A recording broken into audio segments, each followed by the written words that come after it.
तो ऐसे तो ये मनुष्य का देह ही दुर्लभ है,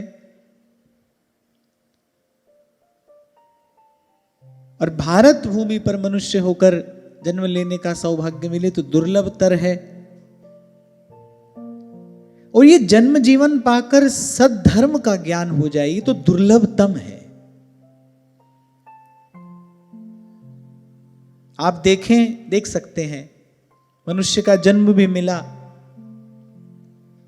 इस पवित्र भारत भूमि पर मिला, पर सद्धर्म का ज्ञान न होने के कारण कितनों ने यह अमूल्य अवसर अपने हाथ से गंवा दिया। हमको भी यदि संत गुरुजन न मिलते, हमको भी सत्संग सेवा का ये मार्ग न मिलता, तो हम भी इसी प्रकार ये अमूल्य संपदा अपने हाथ से गंवाने में ही लगे होते। तो पहले तो मनुष्य का जन्म मिले ये दुर्लभ है, और केवल आपको हमको नहीं, सुर दुर्लभ, देवताओं को दुर्लभ है। फिर इस पवित्र भूमि पर जन्म मिले ये दुर्लभतर है। और फिर इसके साथ साथ सद्धर्म का बोध हो जाए, सतमार्ग मिल जाए, ये तो भगवान की अतिशय कृपा है। इससे अधिक भगवान और क्या कृपा करेंगे। ये जिस प्रसंग की हम चर्चा कर रहे हैं ये अत्यंत महत्वपूर्ण इसलिए है क्योंकि इसमें सद्धर्म का उपदेश स्वयं धर्मराज कर रहे हैं। जो धर्मराज हैं वही सद्धर्म का उपदेश कर रहे हैं। इसलिए कल विराम के क्षणों में मैंने आपसे कहा था कि श्रीमद् भागवत का श्रवण बुद्धिमान होकर नहीं, श्रद्धावान होकर किया जाना चाहिए। जो हम श्रवण कर रहे हैं ये धर्मराज का बताया हुआ मार्ग है। श्रवण कर लेने के पश्चात इसमें हमारी श्रद्धा हो जाए, इस विषय में हमारी प्रीति हो जाए, इस मार्ग पर चलने के लिए हम तत्पर हों। और उत्तम श्रोता का गुण श्री सेवक जी महाराज बताते भी यही हैं, श्रोता सोई परम सुजान, सुनत चित्त रति करे। देखो मेरी दृष्टि में सबसे बुद्धिमान व्यक्ति कौन है? जो समय ना गंवाए, वो बुद्धिमान है। जिसने समय का मूल्य जाना है। मैं कई बार आपसे कहता हूं ना, छोटी छोटी वस्तु की संभाल व्यक्ति करता है, समय की संभाल नहीं करता।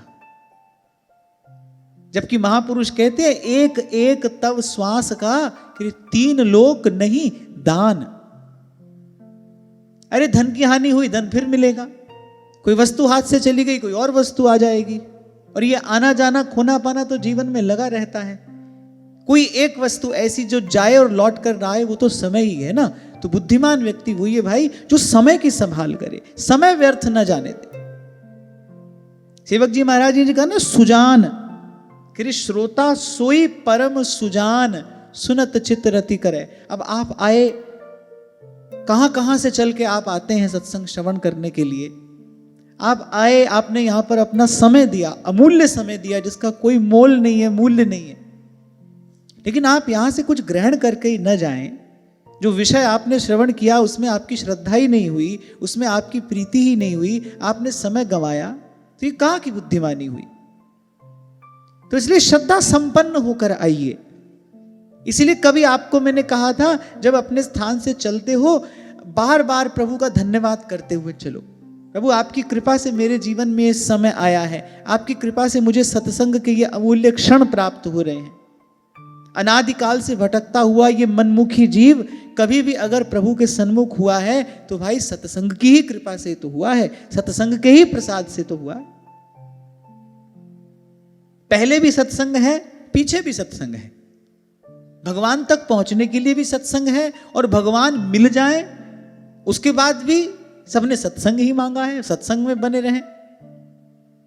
यही बात धर्मराज कह रहे हैं, एतावानेव लोकेस्मिन् पुंसां धर्मः परः स्मृतः भक्ति योगो भगवती तन्नाम ग्रहणादिभिः। बोले भाई इस जगत में मनुष्यों के लिए बस यही सबसे बड़ा कर्तव्य है, यही परम धर्म है कि वो नाम कीर्तन सत्संग आदि उपायों से भगवान के चरणों में भक्ति भाव प्राप्त कर लें। अनेक अनेक बार व्यक्ति प्रश्न करता है कि मेरे लिए कर्तव्य क्या है, मुझे क्या करना चाहिए। अरे भाई, ये सार्वभौमिक धर्म है, सभी का कर्तव्य यही है। जो मनुष्य होकर जन्मा है, मनुष्य जीवन किस लिए मिला है? आत्म कल्याण के लिए मिला है, भगवत प्राप्ति के लिए मिला है, इस आवागमन के द्वंद्व से मुक्त होने के लिए मिला है। कल आपसे मैंने कहा था ना, मनुष्य का दुख जरा व्याधि नहीं है, मनुष्य का दुख दरिद्रता नहीं है, मनुष्य का दुख रोग बुढ़ापा नहीं है, मनुष्य का दुख तो जन्मना और मरना है। ये जन्म और मरण, ये जीव का दुख है। मनुष्य जन्म किस लिए मिला? कि सदा सदा के लिए इस दुख से मुक्त हो जाए, इस दुख से मुक्ति का प्रयास करे, पुरुषार्थ करे। सभी का यही धर्म है। हां, लेकिन यहां एक बात कही गई कि परम धर्म है, एक साधारण धर्म होता है, एक साधारण धर्म होता है। हाँ भाई, जिस कुल में, जिस परिवार में आपका जन्म हुआ, अब उस कुल के अनुरूप आपका आचरण हो, परिवार के प्रति आपका जो कर्तव्य है, आप ईमानदारी से उसका पालन कर रहे हैं, ये साधारण धर्म है। इसका फल क्या मिलेगा? इसका फल ये मिलेगा, आप परम धर्म पालन करने के योग्य हो जाओगे। पर अंततः पालन तो परम धर्म का ही करना है। और परम धर्म क्या है?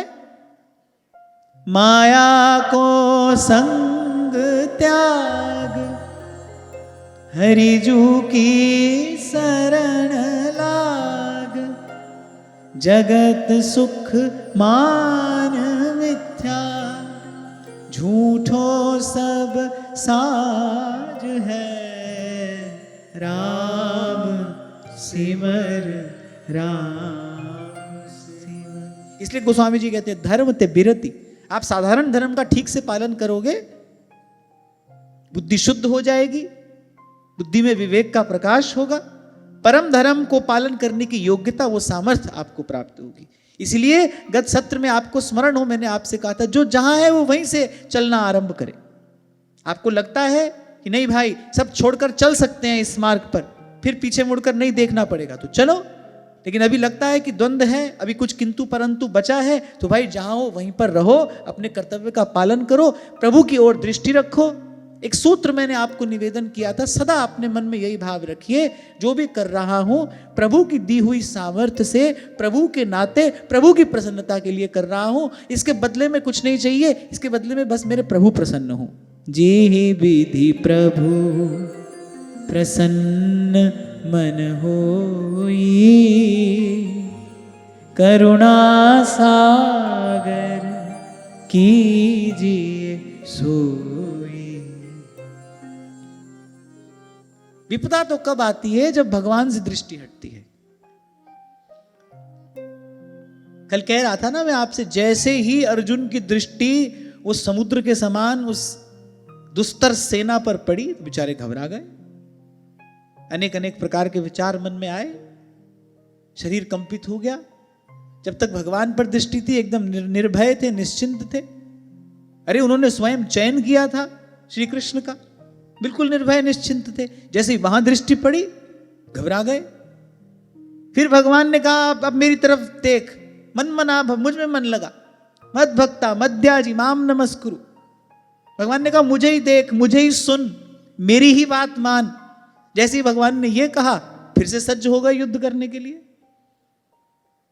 तभी श्री हनुमान जी महाराज कहते हैं, कह हनुमंत विपति प्रभु सोई, जब तब सुमिरन भजन न होई। अच्छा देखो, धर्मराज ने यहां पर यह भी बता दिया परम धर्म क्या है, और उस परम धर्म का साधन कैसे किया जा सकता है, यह भी बता दिया। कोई बड़ी कठिन बात नहीं है, कोई बड़ा मुश्किल काम नहीं है। क्या कहा? एतावानेव लोकेस्मिन् पुंसां धर्मः परः स्मृतः। सबसे पहले तो ये याद रख लो, परम धर्म क्या है? अरे तीसरी बार बोल रहा हूं मैं।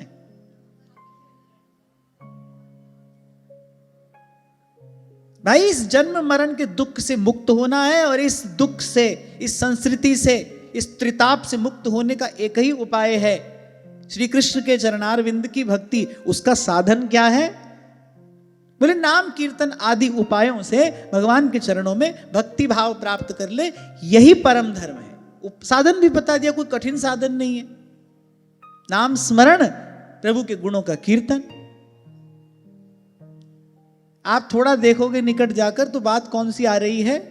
कै वाणी हरिवंश की, कै हरिवंश ही नाम। वाणी में क्या है? प्रियालाल की रूप माधुरी है, लीला माधुरी है, रस माधुरी है, गुण माधुरी है, और नाम है। और यही भागवत धर्म है, यही परम धर्म है। अब मैंने कह दिया, आपने आज सुन लिया। अब बात यह है भाई, इसमें लगते कब हैं और कितनी तीव्रता से लगते हैं। एक और बड़ी महत्वपूर्ण बात है, कब लगते हैं। फिर एक स्थिति यह है कि लग गए ढीले ढाले, कभी किया कभी नहीं किया, कभी कम किया कभी अधिक किया, ऐसे भी बात नहीं बनेगी। आपको एक छोटा सा उदाहरण दिया था, आपको याद हो, ऐसे धीमे धीमे जल की धारा कहीं बही आ रही हो, आगे बहुत बड़ा पत्थर आप रख दो, क्या होगा? वो धारा इधर उधर बिखर जाएगी, उसका प्रवाह रुक जाएगा, वो धारा ही समाप्त हो जाएगी, वो धारा रहेगी नहीं, जल इधर उधर बिखर कर रह जाएगा। ऐसा ही तो होगा।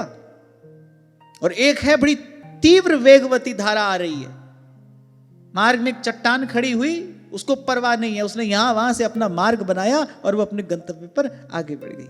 ऐसे ही भजन की धारा ऐसी ढुल्ल मुल्ल हुई, थोड़ा सा व्यवधान आएगा, थोड़ी सी प्रतिकूलता आएगी, भजन छूट जाएगा।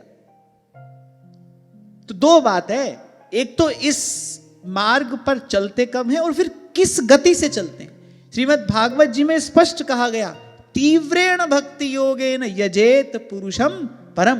तीव्र भक्ति योग के द्वारा परम पुरुष की आराधना, तीव्र वेगवती हमारी भक्ति हो, फिर पीछे मुड़कर देखना ना पड़े। ये बल, ये शक्ति, ये सामर्थ्य कहां से प्राप्त होगा? सतत सत्संग से प्राप्त होगा। रसिक जन तो एक सूत्र दे देते हैं, उसमें सब समाधान सिमटे रहते हैं। इसलिए ध्रुवदास जी ने कहा, भाई बाकी तो जो करना नहीं करना, पर रसिकन को संग करे निस्दिन, करे या में प्रमाद न करे। रे मन रसिकन संग बिन रंचना उपजे प्रेम, या रस को साधन यह और करो जिन नेम। थोड़ा ध्यान से सुनो ध्रुवदास जी क्या कह रहे हैं। कह रहे या रस को साधन यह माने केवल एक, और साथ में क्या कह रहे? कह रहे और करो जिन नेम, कह रहे और कोई नियम मत करो, एक नियम हो, सत्संग का सेवन। भाई बड़ा पुराना रोग है, इसकी जड़ बहुत गहरी है। ये जो भव का रोग है ना, बड़ा पुराना है, इसकी जड़ बहुत गहरी है। कभी कभी कोई रोग ऐसा होता है, डॉक्टर कहता है सावधान, एक भी दिन दवाई छूटनी नहीं चाहिए। कोई कोई रोग तो ऐसे होते हैं कि एक दिन दवाई छूटी, मान लो डॉक्टर ने कहा है साल भर दवाई लेनी पड़ेगी, लेकिन एक भी दिन दवाई छूटे नहीं। दवाई छूटी तो क्या होगा? बोले जिस दिन दवाई छूटी उसके अगले दिन से फिर साल भर दवाई लेनी पड़ेगी। माने वो जो क्रम है वो टूटना नहीं चाहिए। तो ऐसे ही भाई ये जो हमारा भी भव का रोग है ना, बड़ा पुराना है, जन्म जन्म पुराना है, इसकी जड़ बहुत गहरी है। इसलिए ध्रुवदास जी ने सावधान किया, या में प्रमाद ना करें, बाकी कुछ करो मत करो। और मेरा भाव तो यही है, छोटा सा अनुभव भी गुरुजनों की कृपा से यही प्राप्त हुआ कि भजन भी भाई सत्संग की ही कृपा से होता है। सत्संग है तो भजन है, सत्संग है तो भजन है। इसीलिए महाप्रभु जी ने भजन न कहकर साधु संगति करो अनुदिन राति, भक्ति कर दीप प्रेम कर बाती, साधु संगति कर अनुदिन राति। महादेव कहते हैं गिरिजा संत समागम समन लाभ कछु आन।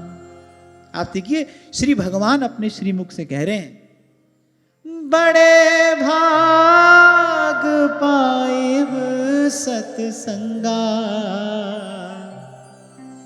बिनहि प्रयास होहि भव भंगा। सत्संग क्या है? सत्संग भजन की प्रेरणा है। मार्ग में कोई बाधा आ जाए, फिर सत्संग प्रोत्साहन देगा। आप नित्य प्रति नियम से यदि सत्संग कर रहे हो तो क्या होगा? सतत भजन की प्रेरणा मिलती रहेगी। कभी वो भाव शिथिल पड़ेगा, ढीला पड़ेगा, जो कि पड़ना बहुत स्वाभाविक है। हम लोग भाई संसार व्यवहार में रहने वाले लोग हैं। अनेक अनेक प्रकार की स्थितियां, परिस्थितियां आती हैं। कभी मन बिखर जाता है, कभी बुद्धि स्थिर नहीं रहती। ऐसी स्थिति में वो जो स्पिरिट है, वो जो भाव है, वो जो भजन भाव की तीव्रता जिसकी बात मैं अभी आपसे कह रहा था, वो कभी कभी थोड़ी शिथिल पड़ सकती है। सत्संग क्या करेगा? सत्संग उसको प्रेरणा, प्रोत्साहन देता रहेगा। कभी थोड़े ढीले भी पड़ोगे ना आप, फिर सत्संग के शब्द कान में पड़ेंगे, गुरुजनों के, संतों के शब्द कान में पड़ेंगे, फिर मन पहुंचेगा वहीं। सत्संग प्रेरणा भी देता है, सत्संग प्रोत्साहन भी देता है, और सत्संग सीधे सीधे प्रेम का प्रसाद देकर पुष्ट भी करता है। इसलिए मेरा कहना तो यही है कि और कोई नियम हम ले न ले, और कोई व्रत हो न हो, पर सतत सत्संग के सेवन का व्रत हो, बस।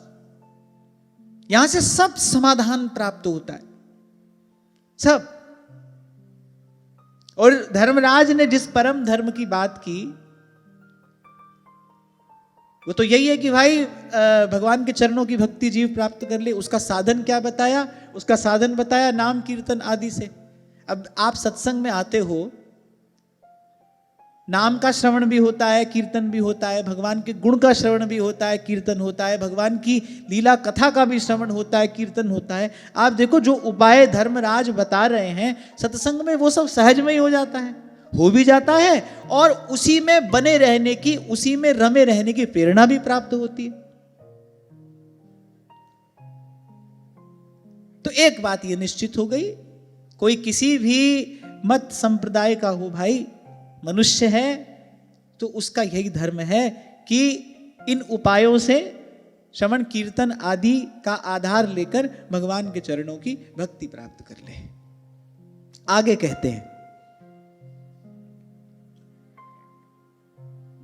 नामोच्चारण माहात्म्यं हरे पश्यत पुत्रकाः अजामिलोऽपि येनैव मृत्युपाशादमुच्यत। भगवान धर्मराज ने कहा, अरे दूतों, भगवान के नामोच्चारण की महिमा तो देखो, किसने मुक्त किया? अजामिल जैसे महापापी को भगवान के नामोच्चारण ने ही तो मुक्त किया। धर्मराज कह रहे हैं कि नामोच्चारण की महिमा तो देखो, अजामिल जैसा पापी। दोनों पक्षों का विचार करो। पापी कैसा है? अजामिल जैसा, जिसने जीवन भर पाप के अतिरिक्त कुछ नहीं किया, अपने धर्म से च्युत हो गया। कौन सा ऐसा दुराचार, कौन सा ऐसा दुष्कर्म था जो अजामिल ने बार बार बार बार न किया हो? बोले एक ओर तो अजामिल जैसा पापी, और दूसरी ओर एक बार भगवान के नाम का उच्चारण किया, और वो भी कोई श्रद्धा से नहीं किया था। वस्तुतः अजामिल ने भगवान के नाम का उच्चारण नहीं किया, उसने तो अपने पुत्र को पुकारा था, किसी अन्य अभिप्राय से नारायण कहा था। उसकी कोई मति भगवान में थोड़ी थी, उसने तो अपने पुत्र का उच्चारण किया। वो तो घोर आसक्ति में पड़ा। जब यमदूतों का दर्शन हुआ तो बेचारा बड़ा भयभीत हो गया, व्याकुल हो गया। पुत्र में उसकी आसक्ति थी, पुत्र में ही उसकी मति अटकी थी। नारायण ऐसा कहा, बस ऐसा सुनते ही भगवान के दूत आ गए, मृत्यु के पास से छुड़ा लिया। तो धर्मराज अपने दूतों को कह रहे, अरे तुम तो अपनी आंख से देखकर आ रहे हो भगवान के नाम की महिमा, कहां तो वो अजामिल जैसा पापी, और उसने अनजाने ही बिना किसी भक्ति के, बिना किसी श्रद्धा भाव के नारायण इस शब्द का उच्चारण मात्र किया, और बोले देखो मृत्यु पाश से छुटकारा पा गया। इसलिए संत कहते हैं, जिस नाम से पत्थर तरे, जिस नाम से पत्थर तरे, उससे तेरा तरना आसान है। पर देखो हमारी बुद्धि भी कैसी जड़ है।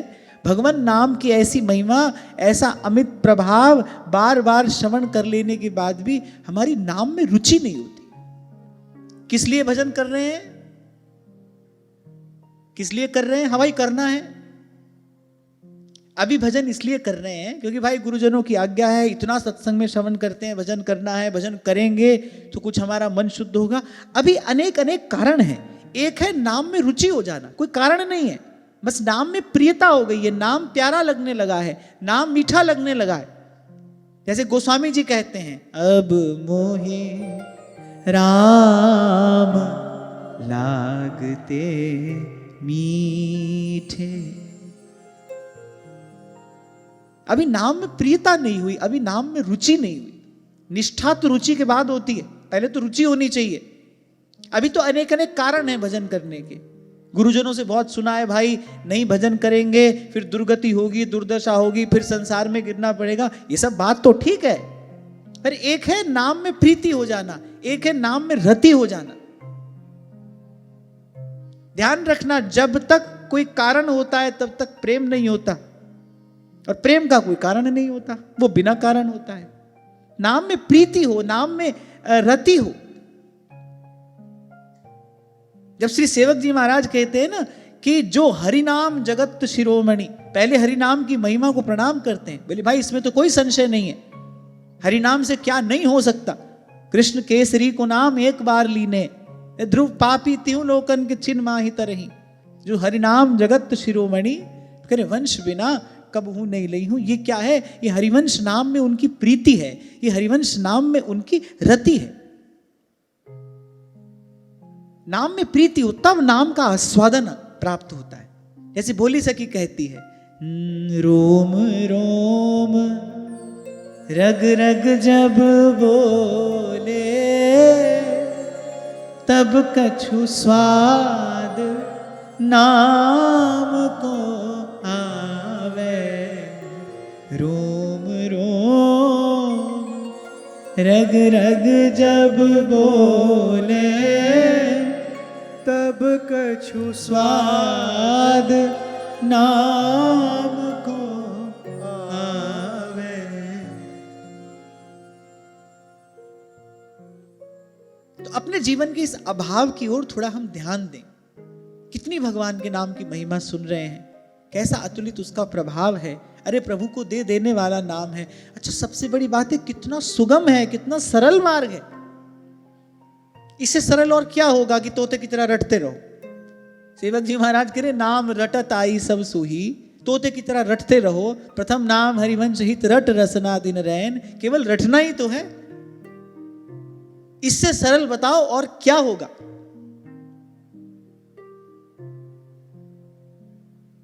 और ये बुद्धि की जड़ता कैसे दूर होगी? सदगुरु मेरा सूरमा, करे शब्द की चोट। बने रहिए श्रद्धा पूर्वक सत्संग में, बने रहिए। किसी दिन प्रभु की कृपा होगी और संत गुरुजन का कोई शब्द उसकी चोट पड़ेगी और कपट का कोट गिर जाएगा, बुद्धि की जड़ता दूर हो जाएगी।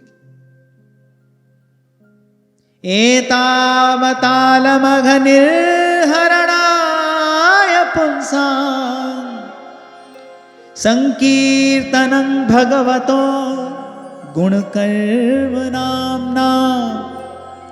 विकृष्य पुत्रमघवान् यदजामिलोऽपि, नारायणेति म्रियमाण इयाय भुक्तिम्। धर्मराज कह रहे हैं भगवान के गुण, लीला और नाम का भली भांति कीर्तन बोले मनुष्य के पापों का नाश कर दे। बोले ये कोई उसका बहुत बड़ा फल नहीं है। 2 दिन पहले मैं आपको यही कह रहा था, अरे पाप तो नष्ट हो ही जाएंगे। हमारी दृष्टि इस पर ना हो कि भगवान का नाम जपेंगे तो पाप नष्ट होंगे। प्रेम मूल यह नाम है, प्रेम प्रदान करने वाला ये नाम है। इस भाव से नाम जपें। नाम जपने के पीछे हमारी भावना क्या है, ये बड़ी महत्वपूर्ण बात है। किस भाव से आप भगवान नाम जप कर रहे हो?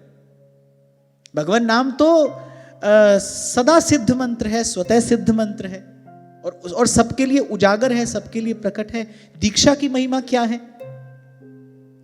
गुरु भी भगवान का नाम ही सुनाता है, और वो नाम तो प्रकट है, उजागर है। दीक्षा की महिमा क्या है? बिना दीक्षा के, बिना गुरुजनों के सत्संग के मति निष्काम नहीं होती। भगवान के नाम का जप भी मनुष्य सकाम बुद्धि से करता रहता है, और ऐसे छोटे मोटे लाभ उससे प्राप्त करके, छोटे मोटे लाभ भगवान नाम जप से प्राप्त करके और स्वयं को कृतार्थ समझने लगता है। गुरुजन मिलते हैं, संत मिलते हैं, सत्संग प्राप्त होता है, तब समझ में आता है नहीं भाई, भगवान का नाम इस सब के लिए नहीं है, पाप नाश करने के लिए नहीं है, लौकिक अलौकिक किसी लाभ के लिए नहीं है, रिद्धि सिद्धि प्राप्त करने के लिए नहीं है, ये तो सीधे सीधे भगवान का परम प्रेम प्राप्त करने के लिए है, प्रेम के लिए है। तो धर्मराज के दूतों से कहा धर्मराज ने कि भगवान के नाम का, गुण का, लीला का कीर्तन गान मेरे पाप नष्ट कर दे, कोई बहुत बड़ी बात नहीं है।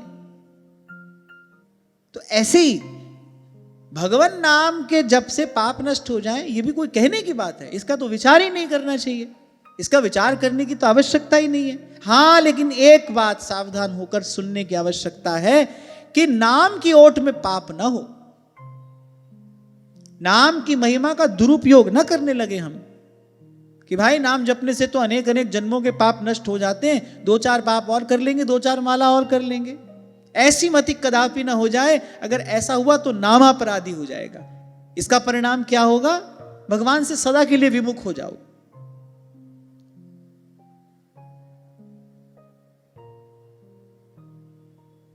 तो भावना बड़ी महत्वपूर्ण है, किस भाव से हम नाम जप में लगे हैं।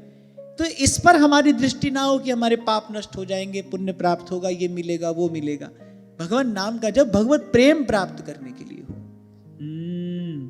ये मन हो निर्मल तुम्हारी कृपा से। हे प्रभु, हम तो अपनी किसी साधन से, अपनी सामर्थ्य से अपना मन निर्मल कर नहीं पा रहे, और बिना निर्मल मन के आप मिलते नहीं। आपका नाम आप ही हैं। राम नाम में राम को सदा विराजित जान। हे प्रभु, आपका नाम स्वयं आप ही हैं। ये हमारी जिह्वा पर जो आपका नाम नृत्य कर रहा है, ये आपकी ही अहेतुकी कृपा है। आपको याद हो, मैंने आपसे कहा था ना कि ये देखो, ये हार्ड मास का जो देह है, ये क्या है? प्राकृत देह ही तो है। पृथ्वी जल अग्नि वायु आकाश पंचभूत से बना ये देह है। ये मन बुद्धि भी प्राकृत है, और भगवान का नाम दिव्य है, अप्राकृत है। कैसे कैसे आ गया हमारी जिह्वा पर भगवान का नाम? मैंने अपनी आंख से देखा है। जब यत्र तत्र भ्रमण करते थे, यहां वहां कथा सत्संग होता था, तो मैं कई बार देखता था भगवान के नाम का कीर्तन हो रहा है, सब भक्तजन उन्मत्त होकर उस कीर्तन के आनंद में डूबे हैं। 2-4 व्यक्ति ऐसे बैठे हैं, उनकी जिह्वा में भगवान का नाम आ ही नहीं रहा। यहां तक कहना पड़ता था मुझे ऐसे ही, ताकि भाई किसी ना किसी प्रकार से जिह्वा पर भगवान का नाम आए। यहां तक कहना पड़ता था कि भाई जो भगवान के नाम कीर्तन में ताली बजाता है उसके पाप झड़ते हैं, और जो नहीं बजाता है उस पे चढ़ते हैं। तब तो भले बजा दें ताली, तब तो भले कर लें कीर्तन, इस डर से कि भाई कहीं सबके पाप झड़ के हमारे ऊपर ही न चढ़ जाए। नहीं तो बैठे रहते थे जड़वत, जिह्वा पर भगवान का नाम नहीं आता। तो ये जो भगवान का नाम हम जप रहे हैं, जो थोड़ा भजन सुमिरन हो रहा है, तुद पावे ता नाम जपावे, सुख तेरा दिता लिए, सुख तेरा दिता लिए। अरे जीव के पास कहां से आई सामर्थ्य भगवान का भजन करने की? देव मुनि दुर्लभ ये संपत्ति है, ये भजन, ये भाव, ये भक्ति। जीव के पास कहां से सामर्थ्य आई ये सब अपने बल पर प्राप्त करने की? इसीलिए संत कह रहे तो पावे ता नाम जपावे, सुख तेरा दिता लिए। तो हे प्रभु, ये आपका नाम नहीं तो आप ही हैं। गुरु नाम नहीं देता तो भगवान ही देता है। उसने नाम के रूप में आपको इष्ट आराध्य ही प्रदान किया है। तो बिना निर्मल मन के आप मिलेंगे नहीं प्रभु, और अपने किसी बल साधन से हम अपना मन निर्मल कर नहीं पा रहे। अब गुरुजनों ने कृपा करके आपकी ये नाम मूर्ति हमको प्रदान की है, बस इसी की कृपा से ये मन हो निर्मल तुम्हारी कृपा से। इस भाव से नाम जप रहे, यही भगवान की कृपा है। और कृपा क्या होती है भाई? और कृपा क्या है? और प्रपंच की निवृत्ति हो जाए, प्रपंच की निवृत्ति हो जाए, मन सहज भजन में लग जाए, सारी खींचातानी समाप्त हो जाए, चित्त एक रस भजन भाव में स्थिर हो जाए, ये परम पद है। व्यास जी कहते यही परम पद है भाई। कल कह रहा था ना मैं आपसे, मोक्ष क्या होता है? मोह माने मोह, क्षय माने क्षय। मोह का क्षय हो जाए तो मोक्ष है। अहमता ममता के बंधन टूट गए, मन का संशय भाग गया, मति एक रस भगवान के भजन में लगी है, यही परम पद है भाई। इसी को जीवन मुक्ति महापुरुषों ने कहा है। तो धर्मराज ने कहा कि पापों का सर्वथा विनाश, ये भगवान नाम की कोई बहुत बड़ी महिमा नहीं है। बोले अत्यंत पापी अजामिल ने मरने के समय चंचल चित्त से, भगवान का भी नहीं अपने पुत्र का नाम नारायण उच्चारण किया। इसको कहते हैं नामाभास। भगवान का नाम नहीं उच्चारण किया उसने, तो अपने पुत्र को पुकारा। बोले इस नामाभास मात्र से उसके सारे पाप तो क्षीण हो ही गए, अरे मुक्ति की प्राप्ति हुई। आप देखो इस घटना के बाद क्या घटा, कल हमने इस पर चर्चा की थी। अजामिल भजन में लग गया, थोड़ी देर का भगवत पार्षदों का सत्संग प्राप्त हुआ और अजामिल भजन में लग गया। मूल में क्या है? मूल में एक बार भगवान नाम का उच्चारण किया नहीं, पर मूल में एक घटना और है। मूल में है संत की कृपा। जब तब साधु तारसी, एक संत ने निष्काम पवित्र संकल्प किया था, भाई इस जीव का कल्याण हो जाए। आपको याद हो, मैं कई बार कहता हूं आपसे, कुछ ऐसा करो कि संतों के गुरुजनों के संकल्प में आपको थोड़ा स्थान मिल जाए। कुछ ऐसी पवित्र भावना हो आपकी, कुछ ऐसी करनी आपसे बन जाए कि ऐसे ही बैठे बैठे कभी सहज रूप से गुरुजन आपके कल्याण का विचार कर ले, बस इतने से कल्याण हो जाएगा। कोई संत आपके कल्याण का विचार कर ले कि भाई इस जीव का कल्याण हो जाना चाहिए, आपके प्रति दया का उद्रेक हो उनके मन में कि इस जीव ने बहुत दुख पा लिए, अब ये आवागमन के द्वंद्व से मुक्त हो जाए। यद्यपि ये बात यहां नहीं कही गई है, पर भावुक जनों ने इसका बहुत विचार किया है और वो विचार करके यही पहुंचे, भाई इसके मूल में वस्तुतः क्या है? इसके मूल में संत की कृपा है। संत ने ही तो कहा कि अच्छा और कुछ नहीं कर सकता तो पुत्र का नाम नारायण रख लेना। उसने कहा महाराज भजन साधन मेरे बस की बात नहीं है, इस सब में ना मेरी कोई रुचि है, ना मैं उस ओर जाना ही चाहता हूं। संत को दया आ गई, अरे देखो ब्राह्मण कुल में इसका जन्म हुआ है और ये कैसा पतित हो गया, अपने धर्म से च्युत हो गया। संत के मन में दया आ गई, भाई इसका कल्याण होना चाहिए, उपाय बता दिया, युक्ति दे दी और युक्ति से अजामिल की मुक्ति हो गई। इसको सरल तो समझना, लेकिन इसको सस्ता ना समझना। इसके मूल में क्या है? इसके मूल में भाई हम पर कहीं ना कहीं ऐसे ही निष्काम संतों ने कृपा की है तो हम यहां तक आए हैं। कहीं ना कहीं किसी निष्काम संत की कृपा आप पर हम पर हुई है, तभी हम यहां तक पहुंचे हैं। और उनकी कृपा का आदर क्या है? उनकी कृपा का आदर यही है, उनकी कृपा के प्रति कृतज्ञता क्या है? वो कृतज्ञता यही है, राम सिमर राम सिमर। कभी कभी ऐसा होता है ना, जो बहुत सरलता से मिली हुई वस्तु होती है ना, हमको लगता है भाई इसकी क्या महिमा होगी। पर कबीर कहते, कहत कबीर सुनो भाई साधो, साहेब मिल गया तिल ओले। मन मस्त मगन, मन मस्त मगन, मन मस्त मगन, अब क्या बोले। इसलिए कह रहे हैं, बोले एक बार गुरु के मुख से नाम श्रवण कर लिया, बोले अब कभी कोई दूसरा विचार करना ही नहीं। हीरा पाया गांठ गठियाया, अरे गुरु ने गांठ में बांध कर तुझे दे दिया ये मणि, हीरा पाया गांठ गठिया, बार बार वाको क्यों खोले, मन मस्त मगन, मन मस्त मगन, मन मस्त मगन, अब क्या बोले। क्योंकि आगे धर्मराज ये बात कह रहे हैं, प्रायेण वेद तदिदं न महाजनोऽयं, देव्या विमोहित मतिर् बत माययालम्, त्रय्यां जडीकृत मतिर् मधुपुष्पितायां, वैतानिके महति कर्मणि युज्यमान। बोले भाई, बड़े बड़े विद्वानों की बुद्धि भी भगवान की माया से मोहित हो जाती है।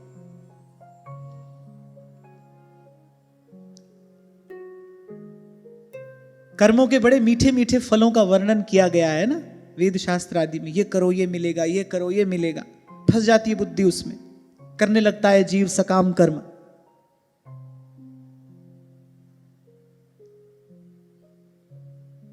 बड़े बड़े आप देखो कितना परिश्रम करके बड़े बड़े यज्ञ याग आदि किए जाते हैं, कितना परिश्रम है उसमें। कोई सरल है वो सब करना?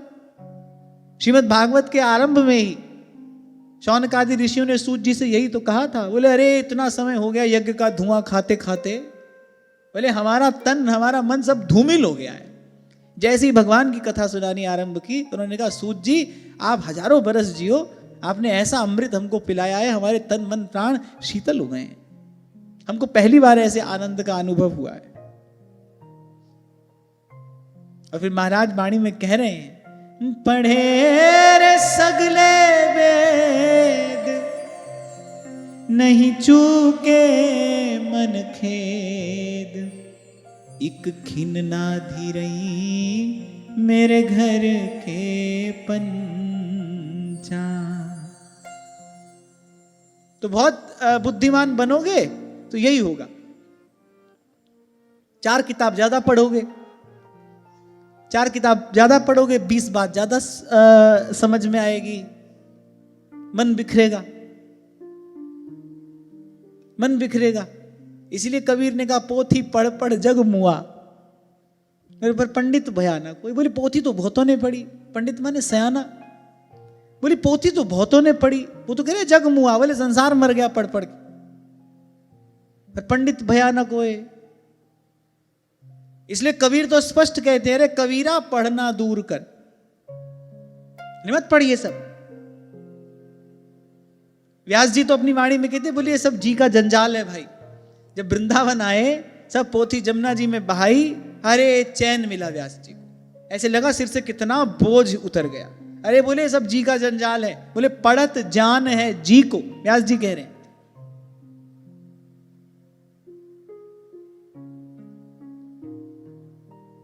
तो कह रहे कबीरा पढ़ना दूर कर, पोथी दे बहाए। यही नहीं रुकते। अब देखो जिन्होंने भगवान नाम की महिमा जानी है वो तो कह रहे हैं, और कहेंगे, क्यों नहीं कहेंगे। कह रहे 52 आखर शोध के, स्वर व्यंजन मिलाकर कितने होते हैं? 52 होते हैं पक्का। आज के बच्चों से पूछ लो ना, उनको नहीं पता है स्वर व्यंजन मिलाओ तो कितने होते हैं। 52। बोले 52 आखर शोध के, शोध माने छान के। वो तो कह रहे ये भी सब अधिक ही है, कुछ इनकी भी आवश्यकता नहीं है। बोले 52 आखर शोध के और ररो ममो, बोले रा और म, बोले ररो ममो चितलाए, इन 2 अक्षरों में अपने मन को लगा। राम सिमर राम सिमर, यही तेरो काज है। इसको कहते हैं मति का सर्वथा परिष्कृत हो जाना, निष्काम हो गई मति। और ध्यान रखना आपके हमारे सबके जीवन में ये घटना घट रही है। भजन भी कर रहे हैं पर साथ साथ मन बुद्धि कहीं ना कहीं और भी लगा है। इसीलिए बार बार आपको कहा जाता है गुरु की कृपा से भगवान नाम सुन लिया, आप कहीं मन नहीं देना है। अब हमारा कर्म धर्म जप तप योग ध्यान बस यही है, भगवान नाम भगवान नाम भगवान नाम। मन क्रम वचन त्रिशुद्ध सकल मत, हम श्री हित हरिवंश उपासी, हम श्री हित हरिवंश उपासी। अरे एक में लगोगे तो लगन लगेगी। लगन के लिए एक और शब्द का भी प्रयोग किया जाता है, लौ। कहते हैं ना अमुक व्यक्ति की लौ लग गई। वो जो लौ लगेगी, लगन लगेगी, कैसे? जब एक में लगोगे, सतत निरंतर। अरे नाम जप करने वाले जो अनुभवी महापुरुष हैं, वो तो यहां तक भी कहते हैं, बोले वो जो नाम जप आप करते हैं ना, उसकी गति भी सुनिश्चित होनी चाहिए। उसकी गति भी, मतलब किस गति से आप नाम ले रहे हैं।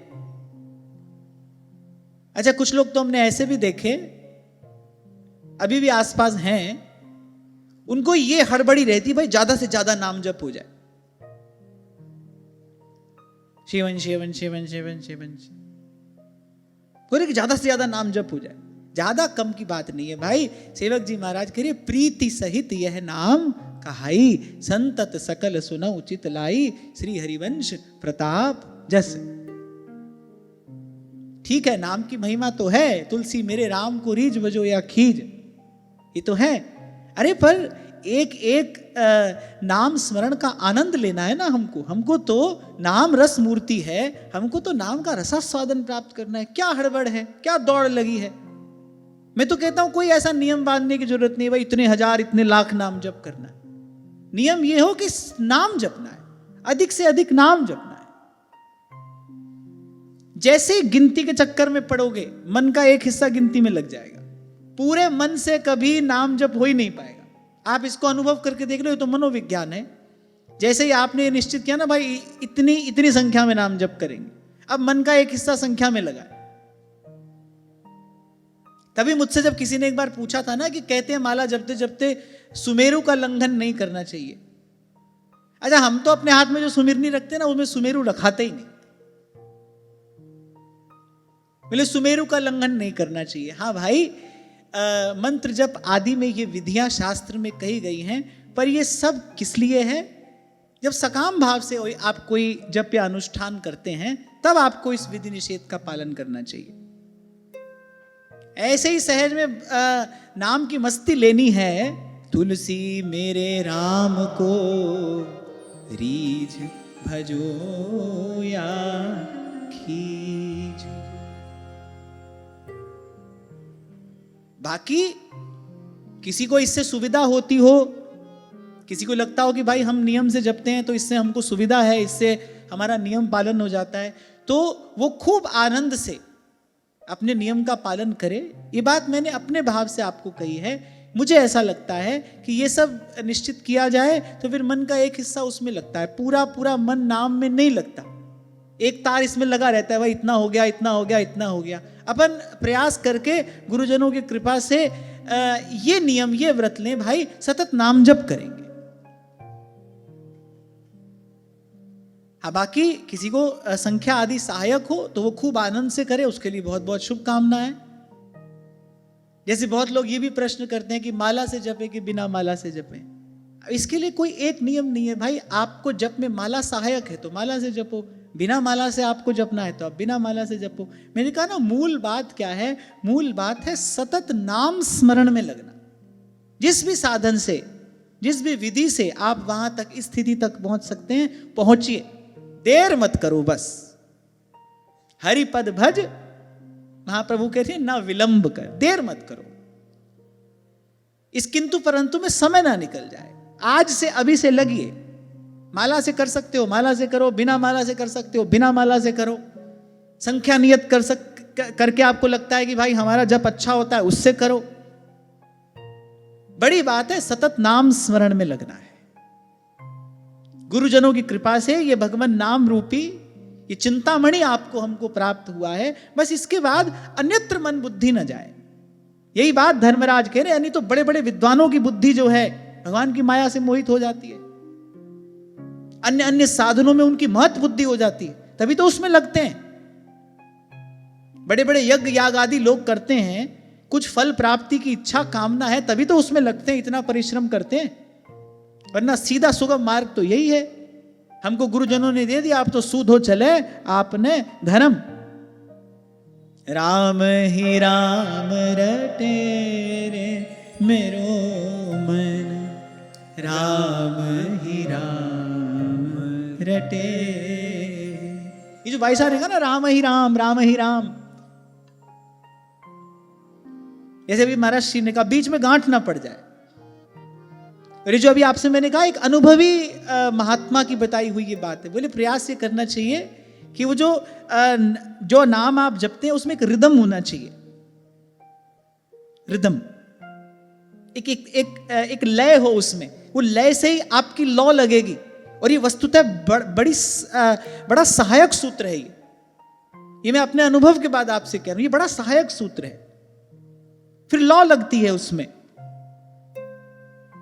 आंखें मूंद के तार को छेड़ो,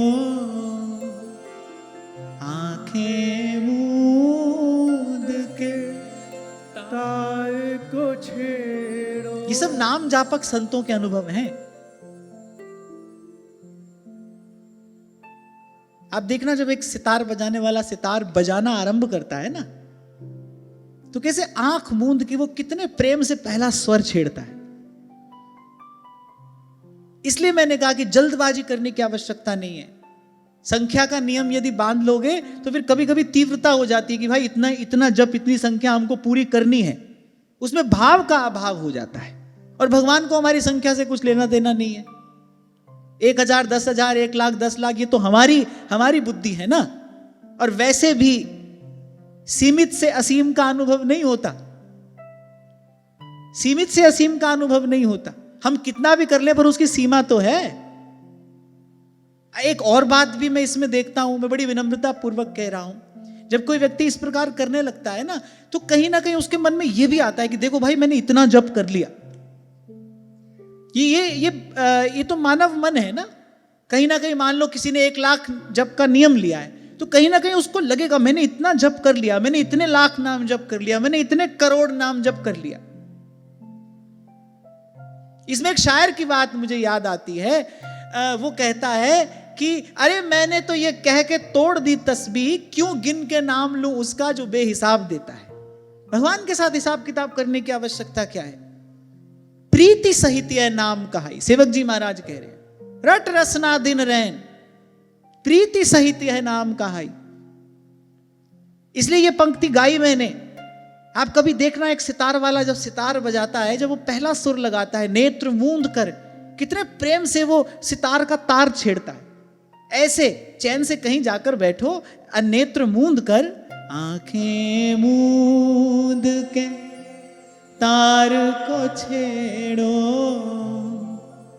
आंखें मूंद के तार को छेड़ो, अंतर में खो जाओ मन रे, नाम जपो सुख पाओ, नाम जपो सुख पाओ मन रे, नाम जपो सुख पाओ। अभी भोली सखी जी तो कहती है जब लऊं नाम सांस तब ही लऊं। ये सब नाम जप करने वाले संतों के अनुभव हैं। वो आपको हमको वस्तुतः नाम जप की सुरीति बता रहे हैं। नाम मिल गया बस, अब और क्या पाना शेष है। ये जो थोड़ी देर पहले मैंने आपसे कहा ना, गुरु ने नाम के रूप में प्रभु को ही तो दिया है, उसने प्रभु का ही दान किया है। राम नाम में राम को सदा विराजित जान, नाम में भगवान विराजमान है, उसने प्रभु को ही तो दिया है हमको।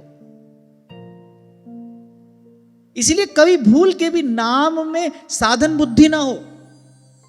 इसलिए भी मैंने कहा कि ये बहुत गिनने की ये सब बात करोगे ना, तो फिर नाम में साधन बुद्धि होती, भाई इतना जप कर लिया, अब इसके बदले हमको ये मिलना चाहिए। सहज भाव से ध्रुवदास जी कहते हैं कि रे मन ढरो सहज भजन की ओर। एक मन है, इससे एक नियम ले लो, सांस सांस सिमरै गोविंद, मन अंतर की उतरे चिंत। जन्म जन्म के खत जो पुराणे, जन्म जन्म के खत जो पुराने, जन्म जन्म के खत जो पुराणे, जन्म जन्म के खत जो पुराने, नाम ही लेत फटे रे, नाम ही लेत फटे रे, राम नाम जप लीजे प्राणी, राम नाम जप लीजे प्राणी, राम नाम जप लीजे प्राणी, राम नाम जप लीजे प्राणी, कोटिक पाप कटे रे, राम ही राम रटे रे मेरो मन, राम ही राम रटे रे, राम ही राम हटे मेरो मन, राम ही राम हटे, राम ही राम रटे रे मेरो मन, राम ही राम रटे, राम ही राम हटे मेरो मन, राम ही राम हटे।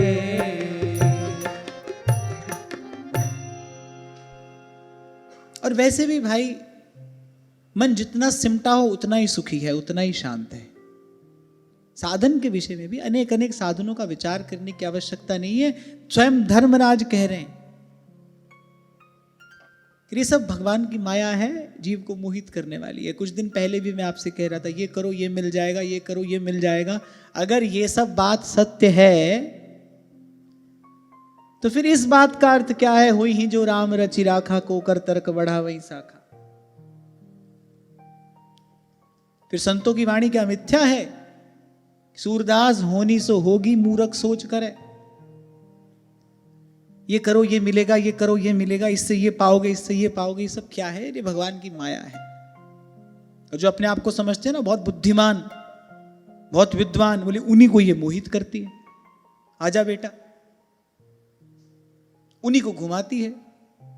और जो सीधे सरल मन से संत गुरु की चरण शरण स्वीकार करके लग जाता है भगवान नाम में, एक नाम का आश्रय ले लेता है, अपने आप को सर्व साधन शून्य मानकर कि ना मैंने कुछ है किया और ना कुछ करने जोग,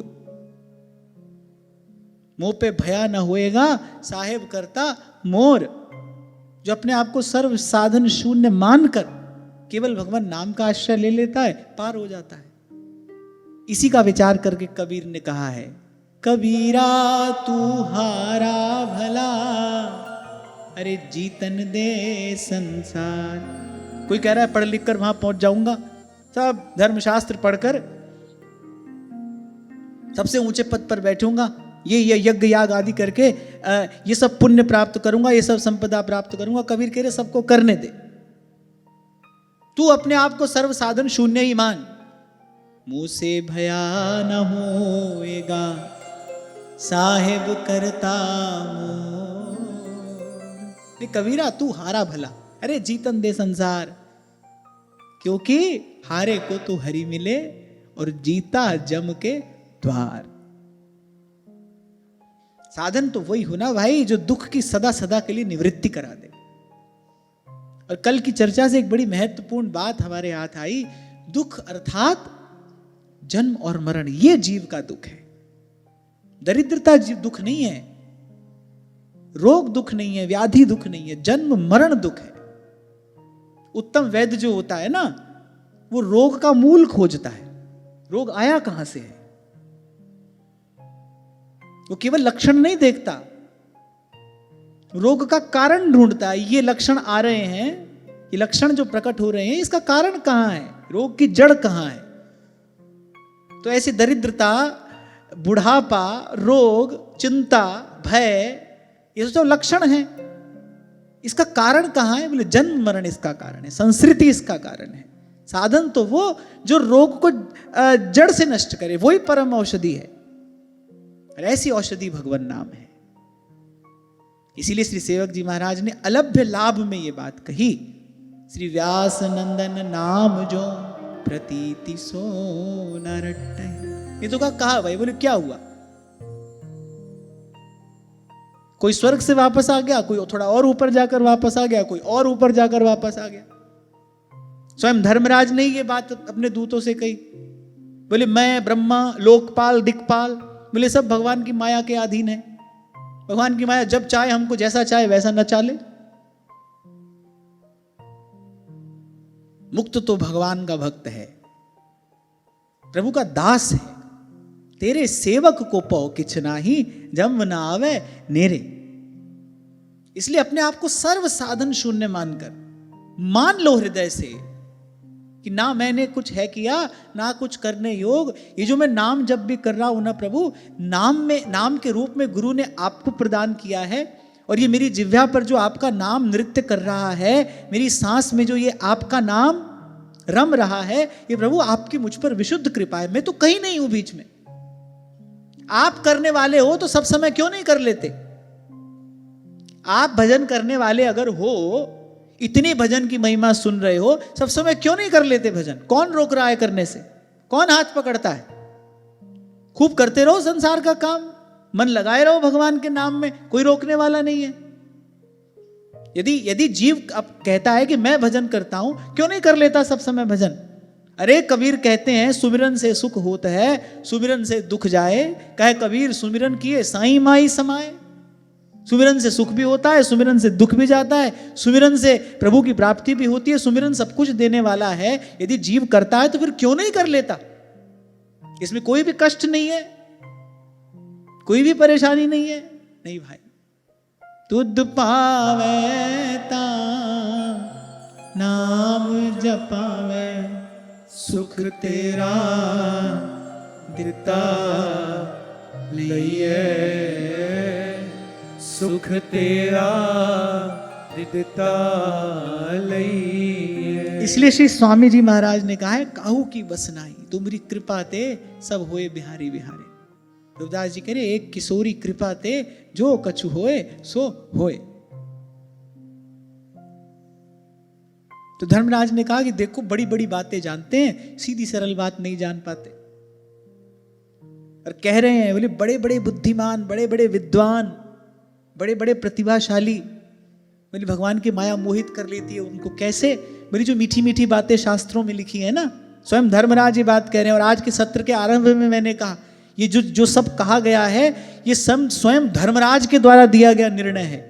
तो इसके विषय में तो किसी को कोई संशय करना ही नहीं चाहिए। सार की बात बता रहे हैं वो।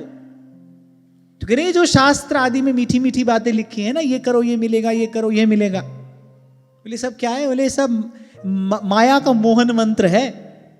ये सब जीव को मोहित करने वाला है। और कह रहे ये कितने खेद की बात है, कितने आश्चर्य की बात है। इस सुगमाति सुगम अति सरल मार्ग को छोड़कर और बड़े बड़े बुद्धिमानों की बुद्धि मोहित हो जाती है और वो यज्ञ याग आदि उन कठिन क्लिष्ट कर्मों में जाकर पड़ जाते हैं। एक और बात,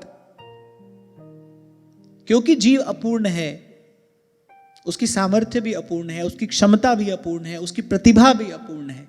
ध्यान रखना, वो जो भी क्रिया करेगा वो अपूर्ण ही होगी, उसमें कहीं ना कहीं भूल होगी ही होगी, निश्चित होगी। अभी इसके बाद ही आप श्रवण करेंगे, प्रसंग आएगा, देवता यज्ञ कर रहे हैं, मंत्रोच्चारण में भूल हो जाती है। देवता यज्ञ कर रहे हैं, उनसे मंत्रोच्चारण में भूल हो गई। अब भूल हुई तो फिर दंड मिला, क्योंकि वहां तो कोई क्षमा है नहीं, वहां तो भाई व्यापार हो रहा है, वहां तो बिजनेस हो रहा है, वहां तो सीधा सीधा लेना देना है। एक भगवान का नाम है, देखो वो कह रहे हैं उल्टा जपो, सीधा जपो, भाएं जपो, कुभाएं जपो, अनख आलस हूं, बिना इच्छा के जपो, आलस से जपो। पूर्व के प्रसंग में यही श्रवण किया, जम्हाई लेते समय चोट लग जाए, बोले किसी भी समय किसी भी प्रकार से भगवान का नाम जपो। नाम जपत मंगल दिशि दसहु, और केवल अपना नहीं, बोले 10 दिशाओं का मंगल होता है। बोले इतनी महिमा श्रवण करके भी, और बोले भगवान की माया कर लेती है मोहित, तो सावधान। इसलिए मैंने कहा अपने आप को सर्व साधन शून्य जानकर मानकर। श्री सुदर्शन सिंह चक्र जी द्वारा लिखित श्री हनुमान जी का चरित्र है, मैंने पढ़ा, मुझे बड़ा प्रिय है। उसमें एक बात इतनी सुंदर प्राप्त हुई, किसी ने पूछा हनुमान जी से, बोले ऐसा ही रूप बनाकर जाने की आपको क्या आवश्यकता है? आप सेवा करने के लिए जाना चाहते हैं, ऐसा ही रूप बनाकर जाएंगे? तो हनुमान जी क्या उत्तर देते हैं? बोले देखो, मेरे प्रभु नर रूप में अवतीर्ण हुए हैं, मैं किसी भी प्रकार से उनकी समता नहीं करना चाहता, मैं हर प्रकार से उनसे हीन ही रहना चाहता हूं, क्योंकि सदा सर्वदा विनम्रता के भाव में स्थिर होकर ही सेवा हो सकती है, नहीं तो सेवा नहीं हो सकती। जो सर्व समर्थ हैं वो भी उसी विनम्रता के आसन पर बैठकर सेवा करते हैं, और आपके मेरे पास तो कोई सामर्थ्य है नहीं, हम तो वैसे भी सर्व साधन शून्य ही है भाई, हमारी क्या सामर्थ्य है? तो इसको जानकर मानकर, प्रभु ये नाम भी जो मेरी जिह्वा पर है ना, ये केवल केवल केवल आपकी कृपा है, विशुद्ध कृपा है, अहेतु की कृपा है। इसके अतिरिक्त मेरे पास कोई मार्ग नहीं है, इसके अतिरिक्त मेरे पास कोई साधन नहीं है, और मैं चाहता भी नहीं हूं। ना कोई साधन है, ना मैं कोई साधन चाहता हूं। एक शब्द हरिवंश नाम राख्यो समीप करी। और सहजो बाई कह रही है कि सोवत में लौ लाए, जागत में सुमिरन करे, सोवत में लौ लाए, करे सावधान सुमिरन करे, बस तार टूट नहीं जाए। इसलिए बार बार आपको कहता हूं भाई, सब ओर से अपना मन समेटकर इस एक विचार में केंद्रित करिए, सारी शक्ति इस एक विचार में लगाइए, सब छोड़कर बस केवल नाम जपना है, नाम जपना है। कभी रटना है, कभी जपना है, कभी गाना है, कभी ध्याना है। नाम से इधर उधर नहीं होना है। जो भी सब वैभव है, वाणी में भी जो आप पढ़ते हो, ये जो रूप रस की चर्चा वाणी में भी आप पढ़ते हो, इसका भी बीज तो नाम ही है। इसका भी कभी अगर अनुभव हुआ, आस्वादन हुआ, तो नाम ही की कृपा से तो होगा। केवल नाम, एक नाम, मन क्रम वचन कहो नित टेरे, श्री हरिवंश प्राण धन मेरे। इस प्रकार स्वयं को सर्व साधन शून्य मानकर और नाम को सर्व समर्थ मानकर नाम जप में लगोगे तो नाम अपना वैभव प्रकट करेगा। दो बात। फिर आगे बढ़ते हैं, स्वयं को सर्व साधन शून्य मानकर और नाम को सर्व समर्थ मानकर। जैसे गोस्वामी जी कहते हैं, मोसम दीन न दीन हित, तुम समान रघुबीर, अस विचारी रघुवंश मणि, हरहु विषम भव भीर। बोले मेरे जैसा कोई दीन नहीं है, आपके जैसा कोई दयालु नहीं है।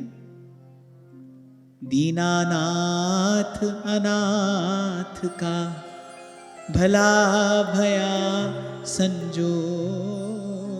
तो नाम जपने भी बैठो ना, ऐसे ही नाम जप करो, इसी भाव से नाम से कहिए, नाम प्रभु से कहिए, मेरे जैसा कोई दीन नहीं है, आपके जैसा कोई समर्थ नहीं है। और ये तो गुरु ने कृपा करके दीनानाथ और अनाथ का संयोग बना दिया है। इसलिए मैंने कहा भाई हमको इस दौड़ में नहीं जाना है कितना नाम जप किया, इस दौड़ में नहीं पढ़ना है, प्रीति सहित यह नाम का भावपूर्ण हमारा नाम जप हो, प्रेम पूर्ण प्रीतिपूर्ण हमारा नाम जप हो।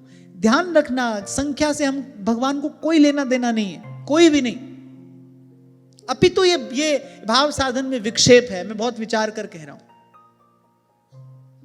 कोई सकाम अनुष्ठान किसी को करना हो तो उसको ये सब करना चाहिए, इसका विचार करना चाहिए। अपने को तो नाम भजन के लिए भजन करना है ना भाई, हमको तो सहज भजन के लिए भजन करना है। कम हो ज्यादा हो अपने को इस बात में क्यों पड़ना है। अब कोई कहे कि भाई नियम से नियम पालन में सावधानी होती है, फिर ये नियम लो ना कि सांस सांस से नाम जपेंगे। जब आप इस नियम में अपना बल अपनी शक्ति लगाओगे, जब आप इस नियम का बार बार चिंतन करोगे, अरे सांस सांस से नहीं होगा, कुछ तो होगा, नाम जप का अभ्यास तो होगा। और फिर नाम जप की सुरीति हमको संत भक्त दे रहे हैं। कनक कटोरे अमृत भरे। कैसे पीना चाहिए नाम? बाई साकेरी बोले कनक के कटोरे में गुरु ने अमृत भर के दिया है। कनक कटोरे अमृत भर। कोई बड़ा सुस्वादु पेय हो, मान लो बहुत बढ़िया शरबत है, तो दवाई के जैसे गटक जाते हो कि जैसे चाय पीते हो, बढ़िया शरबत हो, दवाई पी जाती है ऐसे नाक बंद करके गटक लिए एक बार। नाम तो बाईसा कह रही है कनक कटोरे अमृत भरे हो। कनक कटोरे को स्वाद लेना है भाई। कितना भजन किया है इसकी गिनती नहीं करनी है, भजन का स्वाद मिले, भजन में आस्वादन हो। कनक कटोरे अमृत भरो। कनक कटोरे अमृत भरियो। पीवत कौन नटे रे, पीवत कौन नटे रे। राम नाम जप लीजे प्राणी। राम नाम जप लीजे प्राणी। राम नाम जप लीजे प्राणी। राम नाम जप लीजे प्राणी। कोटिक पाप कटे रे, राम ही राम रटे रे मेरो मन। राम ही राम रटे रे, राम ही राम रटे रे मेरो मन। राम ही राम रटे रे, राम ही राम रटे रे मेरो मन। राम ही राम रटे। एवं विमृश्य सुधियो भगवत्यनन्ते, सर्वात्मना विदधते खलु भावयोगम्। ते मेन दण्डमर्हन्त्यथ यद्यमीशा, स्यात् पातकं तदपि हन्त्युरु गायवाद। धर्मराज कह रहे हैं दूतों, बुद्धिमान पुरुष ऐसा विचार कर, बोले भगवान अनंत में ही संपूर्ण अंतःकरण से अपना भक्ति भाव स्थापित करते हैं। यही आपको भी निवेदन किया गया, सब ओर से मन हटाकर, स्वयं को सर्व साधन शून्य जानकर, प्रभु के नाम को सर्व समर्थ मानकर, सर्वतो भावेन सदा सर्वदा सर्वत्र बस नाम का ही आश्रय लेना है। यहां धर्मराज के लिए बोले भाई जो बुद्धिमान होगा वो तो यही करेगा, माने जो असली बुद्धिमान है। एक होता है जो स्वयं को ही बुद्धिमान समझता है और प्राय करके अंत में वो मूर्ख ही सिद्ध होता है। एक है जो वस्तुतः बुद्धिमान है, जो विद्यावान है, उसको तो यही करना चाहिए, सदा सर्वदा सर्वत्र सर्वतो भावेन, सर्व प्रकार से अपनी सारी शक्ति बस भगवान नाम में लगा देनी चाहिए। और फिर धर्मराज कह रहे जो ऐसे बुद्धिमान भाग्यवान धीर गंभीर जन हैं, धर्मराज ने कहा वो मेरे दंड के पात्र कदापि नहीं है। बोले पहली बात तो यह है कि वो कोई पाप करते ही नहीं, जानबूझकर तो कोई पाप करते नहीं, पर कदाचित संयोगवश उनसे कोई पाप कोई भूल हो भी जाए तो बोले उसको भगवान का गुणगान तत्काल नष्ट कर देता है। पहली बात तो बोले भगवान के भक्त पाप करते ही नहीं, उनकी पाप में गति नहीं होती। जिनके रक्षक भगवान हैं, जिनको भगवान माता की भांति पल पल संभाल रहे हैं, जिमी बालक राखे महतारी करऊं सदा तिनकी रखवारी, उनसे कोई पाप कैसे होगा?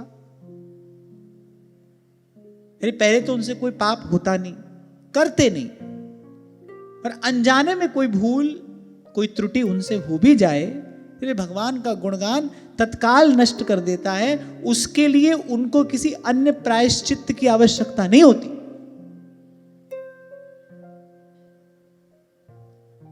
प्रातस्मरणीय श्री रसिक पद रेणु जी महाराज अपने प्रवचनों में यह प्रसंग सुनाया करते थे। कोई उनका शिष्य था, महाराज श्री ने नाम नहीं लिया, उनका कोई शिष्य था, वृंदावन आया, विरक्त वेश ग्रहण किया और महाराज श्री की आज्ञा से, महाराज श्री के अनुशासन में भजन साधन में लग गया। अब भाई जन्म जन्म के संस्कार होते हैं जीव के, कब किस प्रकार का विक्षेप, कब किस प्रकार की विकृति भीतर उपस्थित हो जाए कहा नहीं जा सकता। कोई भूल हो गई, प्रमादवश कोई अपराध हो गया, बड़ी ग्लानि हुई। पहले तो कुछ दिन श्री महाराज जी के सन्मुख ही नहीं आए, फिर लगा कि पहले तो अपराध हुआ है, एक अपराध तो ये हुआ कि हमसे ये अपराध हो गया, बोले उसके बाद गुरुदेव से छिपाना ये तो और बड़ा भारी अपराध है। और वैद्य से रोग छिपाने पर क्या होता है, रोग और बढ़ता ही है। तो बड़ा साहस बटोर कर महाराज श्री के सन्मुख उपस्थित हुए और सजल नेत्रों से कातर भाव से प्रार्थना करते हुए महाराज श्री को अपनी सब बात कह दी कि हमसे यह अपराध हुआ है, अब जो आज्ञा आप हमको दें, हमको शिरोधार्य है, आपसे छिपा नहीं सकते थे।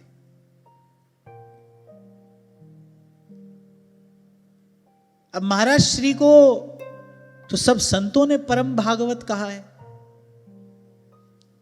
वो इसी नाम से प्रकीर्तित थे संसार में, परम भागवत श्री स्वामी हितदास जी महाराज, उनको तो संतों ने परम भागवत कहा। और परम भागवत कौन है?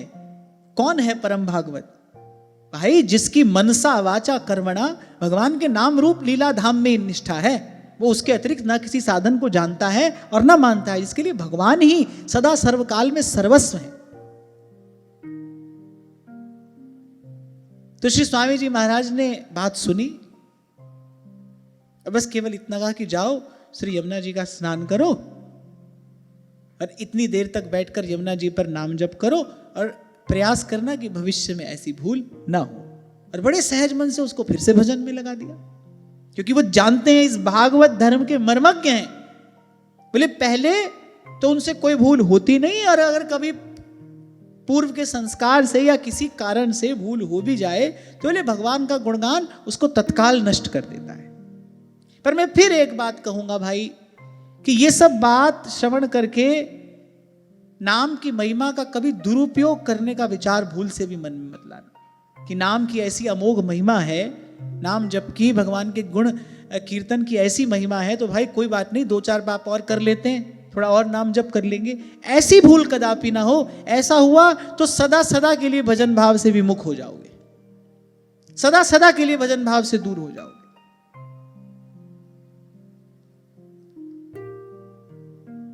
ये तो भाई भगवान की कृपालुता, भगवान की दयालुता, भगवान की उदारता है। भगवान विचार करते हैं ना भाई, जीव कैसे आ जाएगा मुझ तक, कैसे आ जाएगा। और ध्रुवदास जी कह रहे इत बोना आकाश फल। जीव का भगवान को चाहना तो बिल्कुल ऐसा ही है ना जैसे कोई बौना व्यक्ति आकाश पे लगा फल चाहे।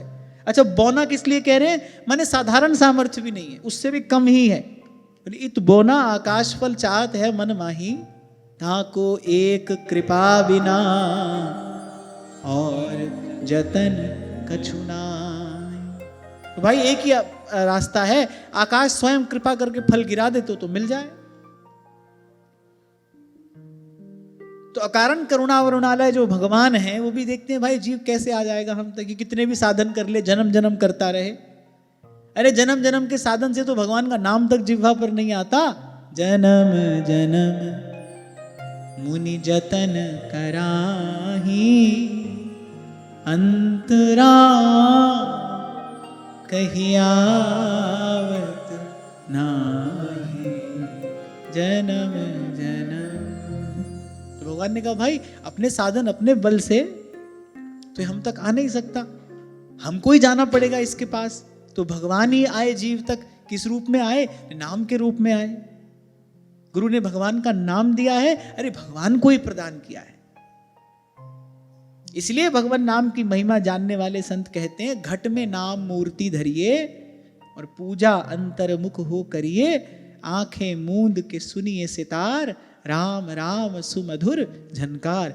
उसमें मन का मेल मिलाओ, राम राम सुर में ही समाओ। घट में नाम मूर्ति धरिए।